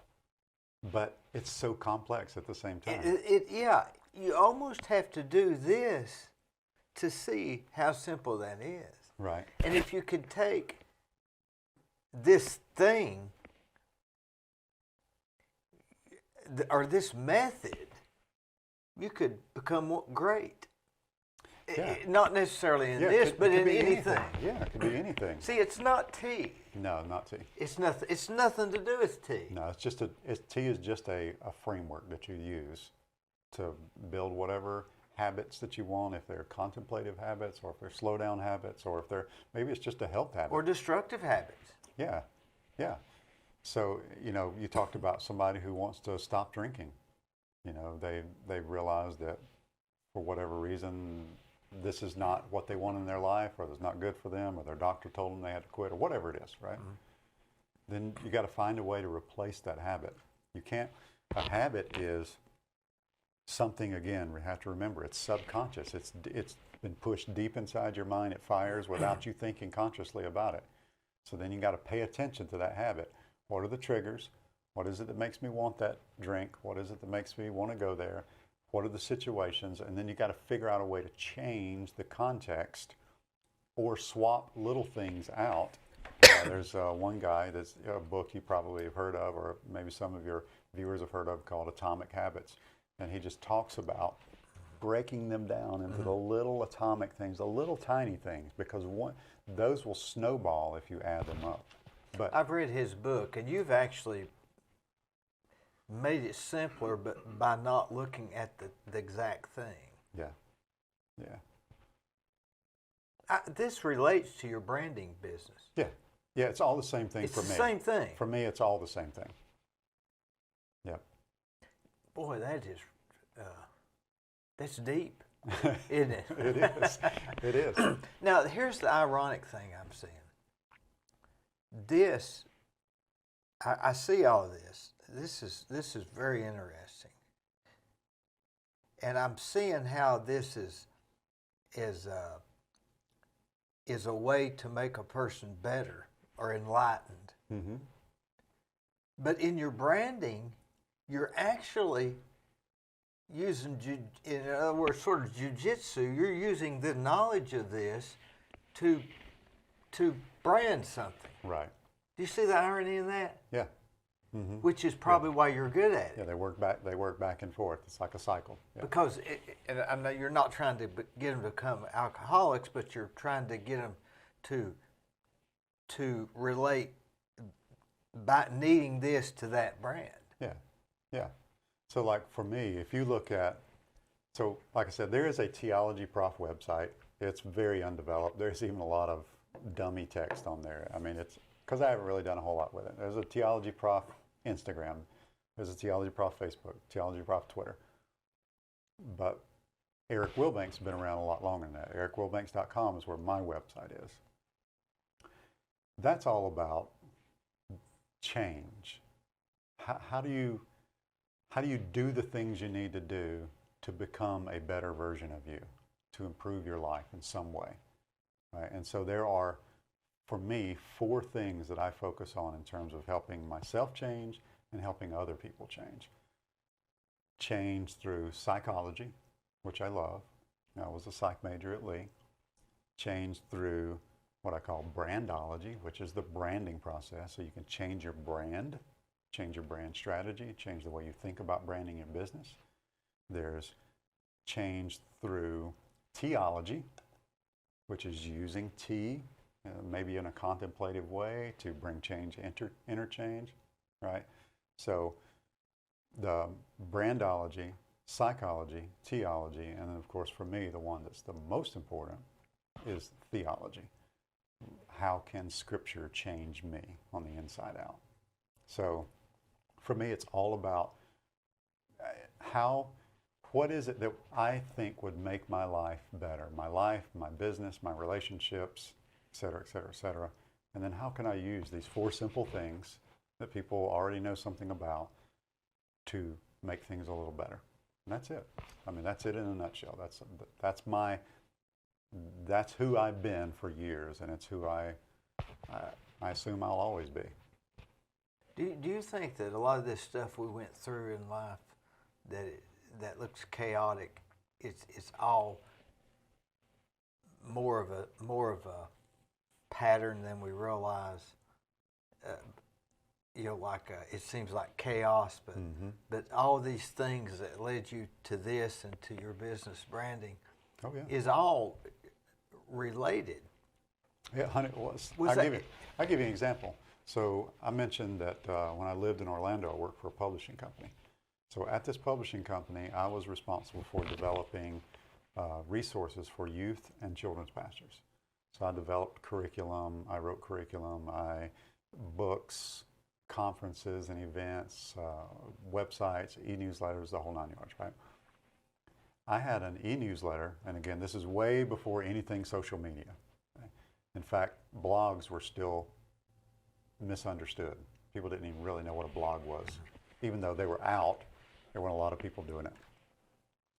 And I had an email newsletter that I sent to youth pastors all over the world. I think within the first year, I had about 5,000 subscribers on that, which going from 0 to 5,000 in 1 year back in the early 90s was pretty phenomenal. Anybody could get there these days, but back then, that was hard work. In that, what I did was I would sit down with basically what you're doing. I would sit down with a youth pastor from somewhere in the world, and I would interview them. I would get them to tell me their life story. I had a whole list of questions I would just prompt them with, and I would just record it. And then I would go back through that interview, and I would look for the thread, because it always existed. There was never an exception. There was always one single thread that ran through that person's life, twisting and turning and weaving, but it was always the same thing. And then I would write articles that showed how all the things that happened in this person's life are what make them successful at this moment in their life. And so if you want to be successful like them, because these were very successful youth pastors, you don't do it by copying what they're doing. You do it by copying how they did it. In other words, you find out what that thread is in your life, and then you use that to become the most successful you that you can be. So You can't just borrow somebody else's recipe and think that you can cook it as good as Emerald, right? Exactly. You take your own recipe and you make it up, and then you can be successful doing that. And that, like I said, that always was there. There was never an exception. And I want to say, I was about to say there might have been one time, there was none. There was no exceptions. Every youth pastor that I interviewed, when I showed them these articles and showed them the thread, they were blown away. They said, I never realized my life had that same thing running through it from top to bottom. I never knew that. So they didn't even know it themselves, that the thread was there. I guess none of us know it till we're there. Yeah, or until you take the time to think through it and go, what is this thread in my life? Yeah. High tea. Right, yeah. Or what'd you call it? Not high tea, but that other. The Lectio Divina? Yeah. Right, yeah. So just looking and figuring out what, so for me, that thread has been this idea of an architect. So I am a change architect. I can't make you change, but I can help design blueprints for change for you that can help you to get there. But you still got to do the hard work. I mean, you know it, your business. The architect is not really doing the hard work. No, he's doing the easy part. He's doing the hard work is the actual building. Yeah. I can't do that for you. I'm having a hard enough time doing that for myself. That takes a lot of effort to build change into my life. And there are a lot of deep-seated things that, you know, those going back to the whole neural network. Yeah. That's a lifetime. That'd be like deciding we don't like Keith Street anymore. We're going to rip it up. We're going to create a different thoroughfare. How much time and energy and resources would that take? Or better yet, it's there, but I'm not going to take it anymore. Try that for 1 week. Yeah. So you couldn't do it. Yeah, when you want to do that in your brain, that is a lot of effort to take up a well-worn path and to replace it with a better path. So somebody tells you you can build a new habit in 21 days, forget it. That's the biggest load of crock I've ever heard in my life. Try 9 months. It takes 9 months to form a baby. I mean, right? Yeah. Give yourself 9 months to form a new habit before you give up. If you give up after 21 days, then you've barely even gotten started. And the biggest thing is stay convinced for 9 months that you want to change that. Yeah, exactly. You may decide, hey, I'm just going to take Keith Street. Right, exactly. So how do we even know what the change to make? Well, I think You know, most people know back to your thread. That's where they get the expression "common thread." Yeah. Mm-hmm. Yeah. I guess. Yeah, I think you're probably right. Common That's thread. the common thread. Mm-hmm. Yeah, and it runs through all of our lives. So I think you're right. I think it's not as chaotic as it seems. Not looking back, but while you're in Looking forward, it's pretty chaotic. Well, you think about I love to go down to Fletcher and walk because it's so beautiful down there. Mm-hmm. And if you go and you stand in the middle of the path there where you're just surrounded by trees and you just take just 1 second to look at all those trees out there and just think about it. I've done this on several occasions. Just stand there and look. There are countless trees. There's no way I could count how many trees are out there. They've just grown by themselves. It's a chaotic look. It's chaotic. Yet it's not. When you look at it from above and you realize, wait a minute, I've actually looked and said, why is it that those trees stopped growing right here? This land wasn't cleared. It just remains clear. Why is that? It's not chaotic if you can get far enough above. It just looks chaotic when you're in the middle of it. And so a lot of times our life feels chaotic because we're right in the middle of it. All we see is all the trees around us. But if we could just get high enough, get a better perspective on things, we realize that's not so chaotic after all. It's like the old analogy of a person who's knitting some sort of piece of artwork, right? And on the front of it, it's this beautiful picture. On the back of it, it's just a bunch of random colors and threads hanging all over the place. Yeah, if you look at the back, it looks horrible. Yeah. Know what they call that? Macrame? I don't know, but yeah, same exact idea. Needlepoint. Needlepoint, yeah. Yeah. So, yeah, being able to stand back and look at it, that's very helpful.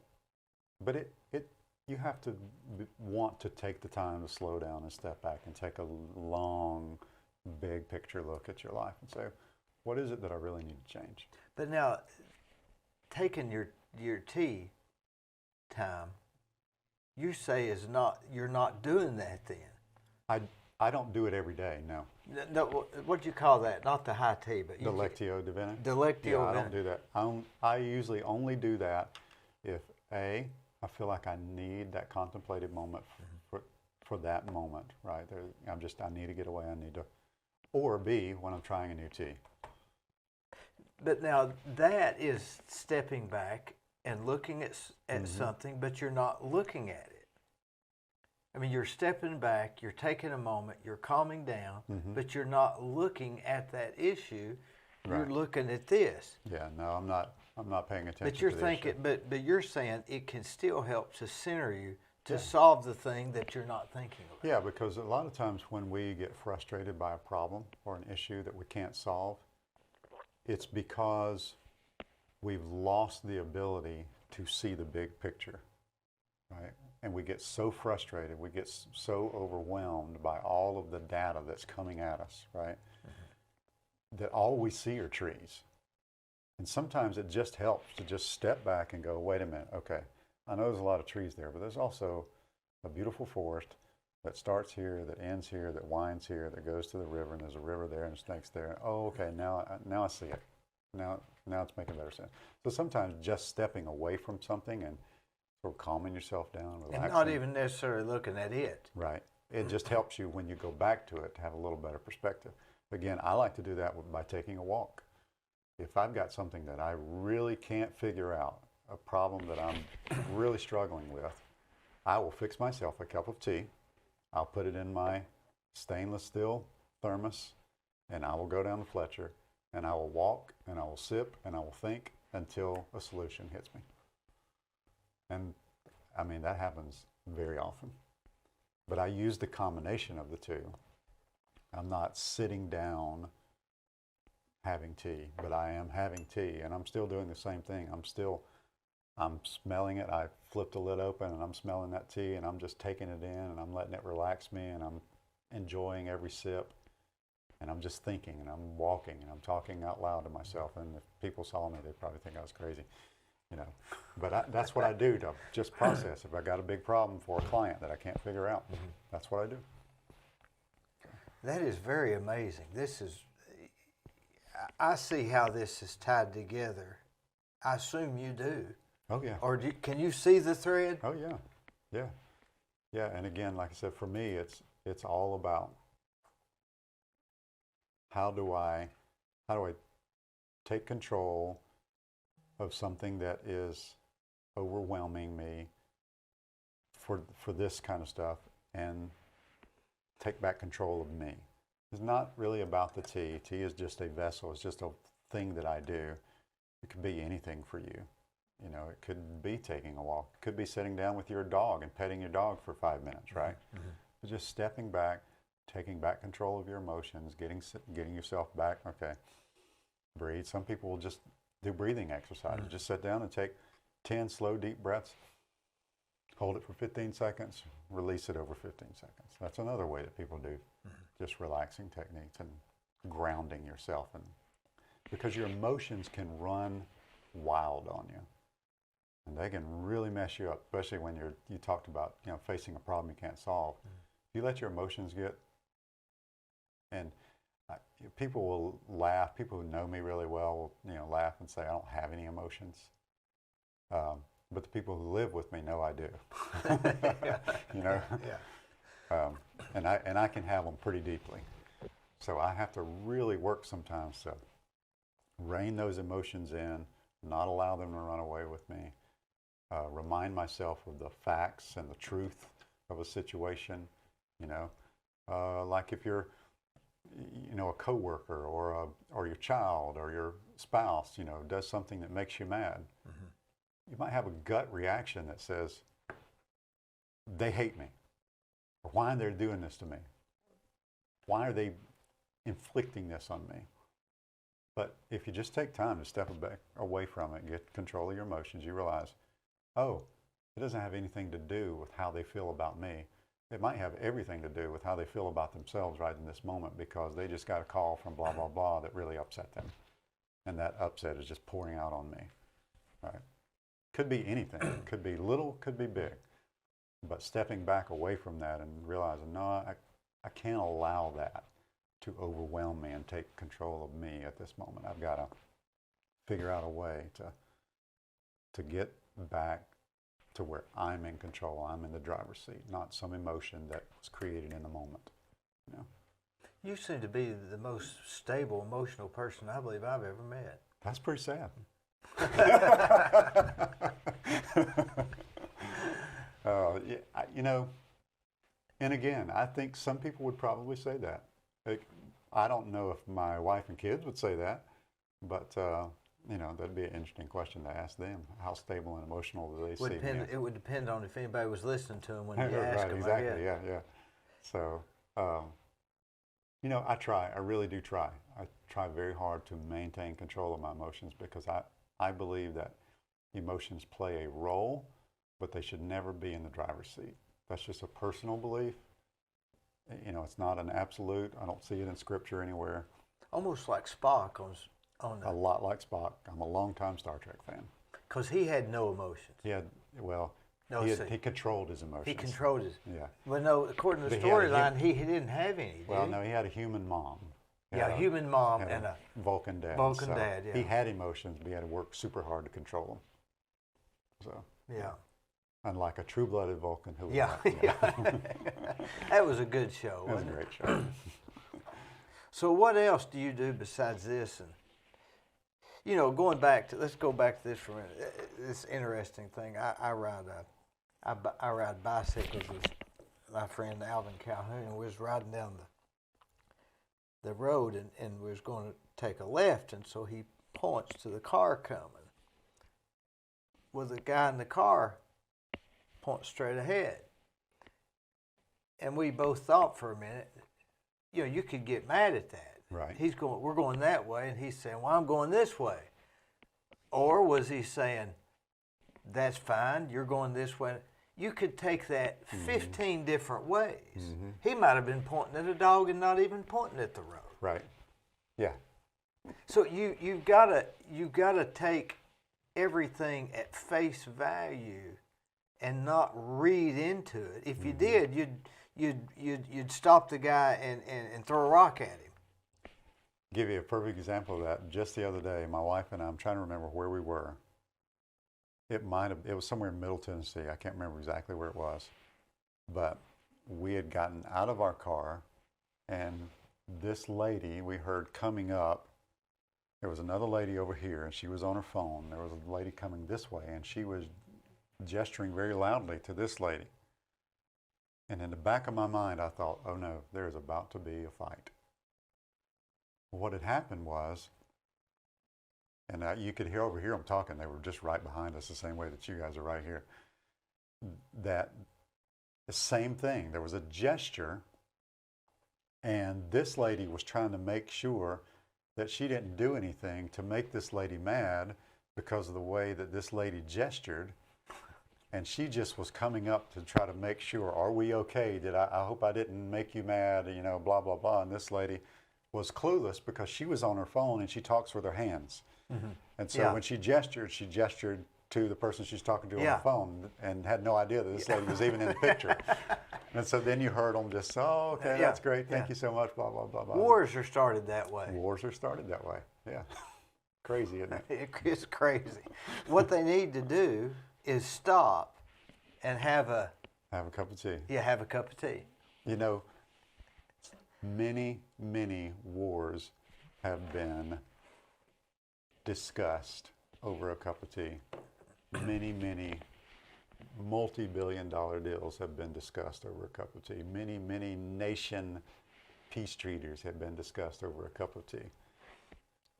All throughout history, there are tremendous examples. And the tea is the centering point, but it has nothing to do with the tea. But you need to focus on it so you can take your mind off focusing on the irrelevant things. Yes. There's something about sitting down with a drink that is designed to be slow and relaxed and contemplative and having a conversation. Whereas if we sit down together with something that is designed to be consumed quickly and to pump us up, then the likelihood of us really having a nice, slow, relaxed conversation, especially on something that's tense, like trying to work out a peace treaty, that's going to be a whole lot harder because the caffeine is going to elevate your everything inside of you, right? Whereas interesting thing about tea is that it doesn't just have caffeine. It does have caffeine, but it also has other chemicals in it that are calming and relaxing. And so it makes you alert but relaxed. Whereas tea or coffee just makes you alert and excited. And nervous. Yeah, it can make you nervous. I could see where taking a cup of tea once a day and stopping could probably lower your blood pressure. There actually are people that that would say that just the act can lower your blood pressure. But then there's also lots of scientific studies on the health benefits of tea. And there are those who would claim that that could be one of those. Now, again, how many studies have there been done? How conclusive are they? We don't really know. But there have been thousands of studies on tea and its health benefits. So, do you see any benefits in drinking these teas that I mentioned, like like this throat coat and stuff like that? Is there some benefits in those teas? Oh yeah, absolutely. Because it just goes back to herbs. I mean, that'd be like, is there a benefit to eating more broccoli? Well, sure. Is there a benefit to, does ginger have any healing properties? Absolutely. What about citrus fruits, or et cetera, et cetera. Taking them, putting those things into a cup of hot water, getting all the good stuff out of it and drinking it. Yeah. I mean, that's nurture, that's sustenance, that's taking in good properties, so there's tons of health benefits. Now, if somebody says, "Now that's not my cup of tea," right? How? I don't know how that would, where that would come from. Other than if I drank this Coke, I can't stand coconuts. Right. So I guess I would say that's not my cup of tea. That's right. Yeah. And that, I'm guessing that's probably how that phrase got started. Probably so. I haven't looked it up. Yeah. But then it applies to all kinds of things. People can say, like you could say to me, let's sit down, let's talk politics. And I would say, that's not my cup of tea. I don't talk politics. Yeah. All we do is get the aroma. That's right. And the smell. Yeah. Fill out this form. Yeah, that's right. Crossword puzzle. That's right. Man, it's been great. That's been a pleasure. Thank you so Hey, much. Glenn, was that not the best one we've had?